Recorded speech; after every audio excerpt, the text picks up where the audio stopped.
Slideshow. It's going to be a lot of practice questions. First thing you're going to do is fill out this table.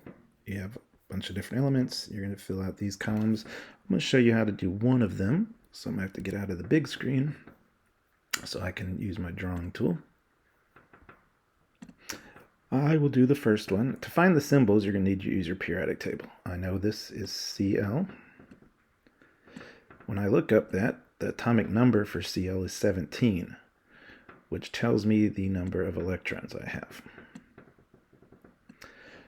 Now, there's two ways to figure out the valence electrons. One, use the periodic table label to find Cl. We'll look at what we've written on top where we wrote the number of valence electrons, and bam, you have it. If you don't have that or didn't do it, you're going to have to do it the long way, remembering there's 2 valence electrons on the first level, 8 the second, 8 the third. So if we have 17 total, 2 would go here, 8 would go here. I started with 17, I've put 10 here, so I have 7 left over. Those are my valence. How many do I want? I want to have 8. So what am I going to have to do? I'm going to have to gain 1. I'm going to put G for gain. You could put L for loss. And if I gain an electron, what charge does an electron have? It has a negative, so I'm going to make that 1 negative.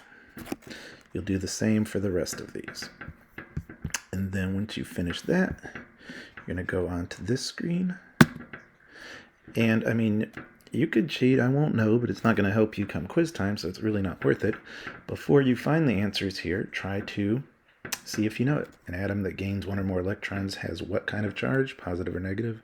Atoms that lose, and blah, blah, blah. So I'm not going to skip through that real quick. Same thing here, but what I want to do is show you how to make these pictures here, because you're going to have 2 pictures here, some pictures here, and then more pictures here. So I'm going to do, it doesn't matter, they're all the same, done the same. I'm going to do the first example because I don't need a periodic table. I know what those are. You can use your periodic table for most of them, or probably all of them. So sodium's atomic number is 11. Chlorine's atomic number is 17. And I am trying to make a Lewis dot structure showing what happens when those guys get together.